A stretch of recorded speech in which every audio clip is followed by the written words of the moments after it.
Assalamualaikum warahmatullahi wabarakatuh. Alhamdulillahirabbil alamin. Segala puji bagi Allah Subhanahu wa taala yang memberikan kita semua. Pada kesempatan kali ini, saya akan memaparkan materi tugas kuliah berjudul Asas-asas Muamalah. Semoga bermanfaat dan mendapat ridho dari Allah Subhanahu wa taala. Apa sih itu muamalah? Muamalah dalam hukum Islam adalah aturan atau hukum yang mengatur hubungan antara manusia dalam kehidupan duniawi, terutama dalam aspek transaksi sosial dan ekonomi. Secara etimologis, muamalah berasal dari kata kerja yang berasal saling berbuat atau saling bertindak. Dalam konteks fikih, muamalah dimaknai sebagai pertukaran barang atau jasa yang bermanfaat yang dilakukan berdasarkan prinsip-prinsip syariat Islam seperti keadilan, larangan riba, kejujuran, dan larangan spekulasi judi. Muamalah tidak hanya mencakup transaksi jual beli, sewa menyewa, dan utang piutang, tetapi juga perjanjian dan interaksi sosial lain yang harus sesuai dengan syariat agar tercipta hubungan yang harmonis dan masyarakat yang rukun serta tentram. Prinsip-prinsip dasar muamalah. Yang pertama, keadilan dan hak-hak kedua belah pihak harus terpenuhi. Yang kedua, larangan melakukan cara-cara batil atau zolim. Yang ketiga, tidak boleh ada pengurangan takaran atau kualitas secara curang. Yang keempat, transaksi harus menghindari spekulasi atau judi. Yang kelima, hindari jual beli barang haram. Ruang lingkup muamalah. Yang pertama, melibatkan transaksi ekonomi dan sosial. Yang kedua, mengatur hubungan horizontal antar manusia dengan mengacu pada syariat. Yang ketiga, bersifat terbuka untuk perkembangan sesuai ijtihad selama tidak bertentangan dengan prinsip-prinsip Islam. Terus, apa saja ya asas-asas muamalah? Yang pertama, asas mubah atau diperbolehkan. Hukum asal dalam transaksi muamalah adalah mubah, artinya diperbolehkan selama tidak ada dalil yang melarangnya. Hal ini memberikan ruang luas untuk melakukan berbagai bentuk transaksi selama tidak bertentangan dengan syariat Islam. Selanjutnya, asas sukarela atau itikat baik dalam kesepakatan. Semua kegiatan muamalah harus dilakukan atas dasar suka sama suka dan tanpa paksaan. Transaksi harus merupakan kesepakatan kedua belah pihak yang dilandasi itikat baik. Selanjutnya, asas mendatangkan manfaat dan menghindari mudarat. Segala aktivitas muamalah harus membawa manfaat dan menghindari kerugian atau bahaya bagi individu maupun masyarakat.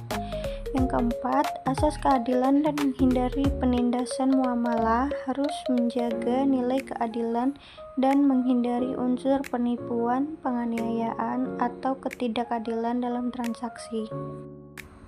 Yang kelima, asas sadu al-dariyah, menghindari sebab-sebab yang dapat mengantarkan pada hal-hal yang dilarang oleh syariat, yaitu meminimalkan potensi terjadinya kemudaratan. Yang keenam, asas larangan itikar atau penimbunan. Transaksi dilarang jika menyebabkan penimbunan barang yang dapat merugikan masyarakat.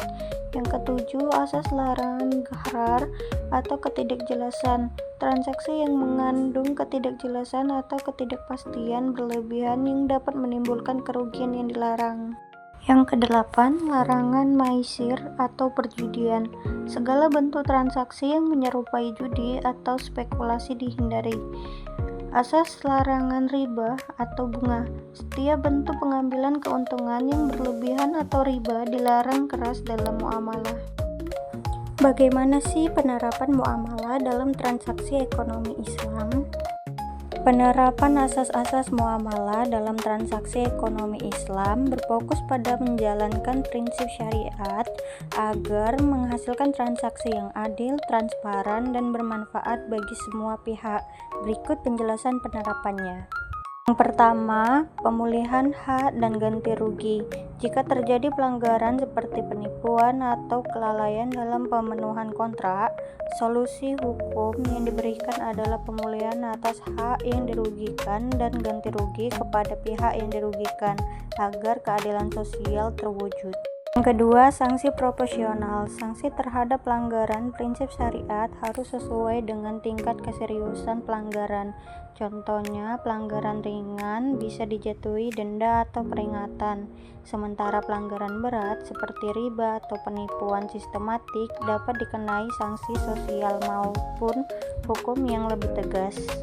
3. Prinsip keadilan dan tanggung jawab. Penegakan hukum harus didasarkan pada keadilan dengan mempertimbangkan sikap dan niat pelaku pelanggaran untuk membedakan antara kesalahan yang disengaja dan kesalahan pahaman atau ketidaktahuan. Yang keempat, peningkatan kesadaran dan edukasi. Solusi preventif berupa edukasi tentang prinsip-prinsip muamalah dan syariah dalam transaksi sangat penting untuk mencegah kejadinya pelanggaran di masa depan. Yang kelima, peran lembaga hukum syariah. Lembaga seperti pengadilan syariah berfungsi menegakkan prinsip muamalah dengan menyediakan mekanisme penyelesaian sengketa yang adil dan berbasis syariah, termasuk mediasi dan arbitrase syariah. Yang keenam, manajemen risiko dan transparansi. Implementasi manajemen risiko yang adil dan transparansi dalam transaksi untuk mengurangi potensi kerugian atau perselisihan akibat pelanggaran prinsip syariah. Pendekatan ini, penegakan hukum muamalah tidak hanya menuntut keadilan dan sanksi, tetapi juga fokus pada pemulihan hak dan pencegahan pelanggaran sehingga transaksi ekonomi berjalan sesuai dengan prinsip syariah dan membawa kemaslahatan bagi masyarakat. Demikianlah kita telah membahas asas-asas muamalah yang sangat penting dalam kehidupan sehari-hari. Dengan memahami prinsip-prinsip ini, kita dapat menjalani interaksi sosial dan ekonomi dengan lebih baik, saling menghargai, dan menciptakan hubungan yang harmonis. Semoga video ini bermanfaat dan memberikan wawasan yang lebih dalam mengenai muamalah. Mari kita terapkan nilai-nilai dalam setiap aspek kehidupan kita. Terima kasih atas perhatian Anda dan sampai jumpa di video selanjutnya. Saya akhiri. Assalamualaikum warahmatullahi wabarakatuh.